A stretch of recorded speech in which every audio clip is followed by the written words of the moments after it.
Last time, in the last video, we have covered this first question, and we have learned that in Excel there is a random number generation function, which is rand, which is abbreviated as rand.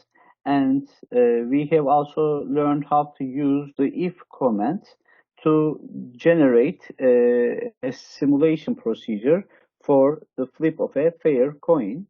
And we have basically said that if the random number that is generated in a cell is less than 0.5, then the output is just going to be a head, otherwise it is going to be a tail.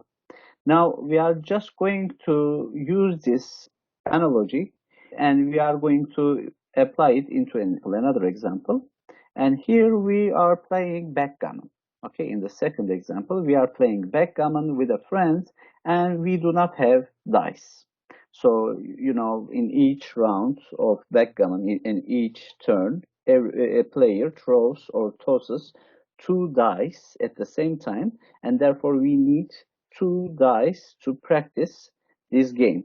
So it says use an Excel spreadsheet and simulate the outcome of a couple of fair dice 300 times. So what we are going to do is, with our friend, we are going to create these 2 columns of values where we have the output of 2 fair dice. And since we are going to simulate this outcome, the couple of fair dice 300 times, we will be having 300 rows of data where we can use in a backgammon game. So this is a random experiment where we have a sample space with equally likely outcomes, assuming that the dice are fair.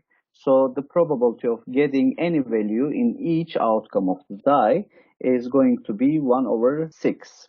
So what is the solution procedure then? Now, in the previous example, where we have generated the outcome of a coin flip, we would have 2 equally likely outcomes, either head or tail, and we were dividing the 0-1 interval, the unit interval, into 2 parts with 0.5 threshold. Now here we have 6 outcomes. Therefore, what I am going to do is, I am just going to divide the unit interval between 0 and 1 into 6 equidistant intervals. So if my random number generated by Excel is within the first interval, which means if it is between 0 and 1/6, then the die is going to be returned as 1. And if the random number is between 1/6 and 2/6, in that case, we will assume that the die output is equal to 2, so and so forth. So each subinterval here has the length of 1/6 if you measure it. And obviously, because the random numbers are distributed uniformly within the 0-1 interval, a random number to fall in any of these intervals will have the chance of 1/6, which is exactly the probability of getting any face in the die toss experiment. So again, we are going to use the nested if functions to practice it, but I'm also going to teach you some easier way to do that. So here we go. Here I open my Excel file and I will say, I am just going to simulate the die toss experiment, but a couple of dice, okay? Do not forget about it. For how many times? For 300 times. So for 300 times, the experiment will be repeated. Now here in the first column, I named it with a header of random number 1. So I'm just going to generate a sequence of random numbers here using this command. And I'm just going to propagate this to the down here. And what I would like to see is also, I would like to see at least 6 digits after the decimal point, so I can see a better resolution of the random numbers. Now, outcome of the first die here. And again, I'm just going to put these 2 columns and I'm going to paste it here. So this is going to be my random number 2, and that'll be the outcome of the second die. So in each toss of the couple of die, we are going to see the values in this cell and in this cell. So this is going to be our first toss and the second toss and the third toss. It is going to go like this. Now, I'm just going to use nested ifs here, but there are easier ways to practice this. And I will say that if the random number in this cell is less than or equal to 1 over 6, then the output is just going to be 1.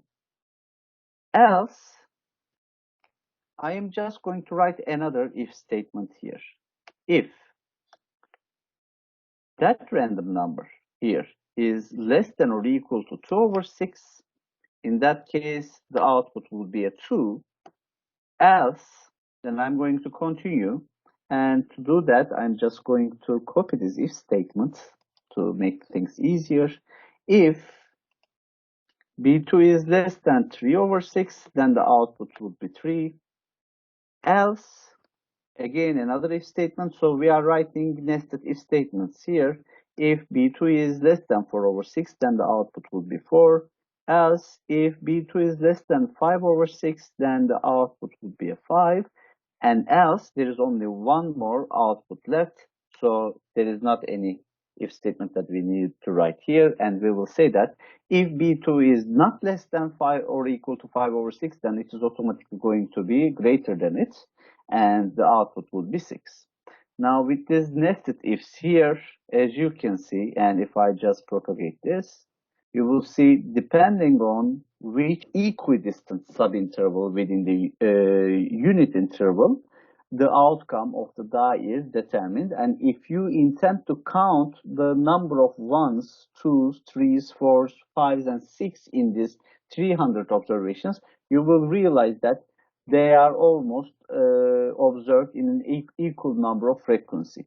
Okay, so the observed frequency for each number are just going to be similar to each other. Now, and that similarity is going to be much better if you just repeat this experiment not for 300 times, but more than 300 times. Now, for the second outcome, we are just going to copy this nested if statement and paste it here. And in that case, the second outcome is going to be determined by this value. And you see the values are determined by this random number. But instead, I'm just going to make your life easier by teaching you another trick. Now you see, this is a random number between 0 and 1. Okay. Now, if I just multiply that value with 6, then this random number, this random distribution, which is scaled between 0 and 1, would be scaled between 0 and 6, right? So basically, all of the values which are uniformly distributed between 0 and 1 will be scaled between 0 and 6, okay?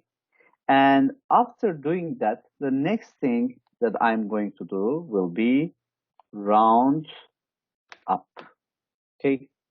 And of course, I need to write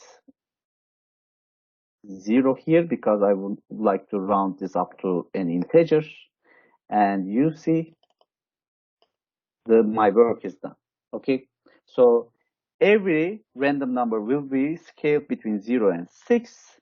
And if your the new scaled number is between 0 and 1 interval, it will be rounded to 1. So originally, what is between 0 and 1 over 6 will become between 0 and 1, and it will be rounded up to 1. Similarly, what is between 1 over 6 and 2 over 6 will be scaled between 1 and 2 and will be rounded to 2. And that small trick is going to do the things that we have done in the previous column.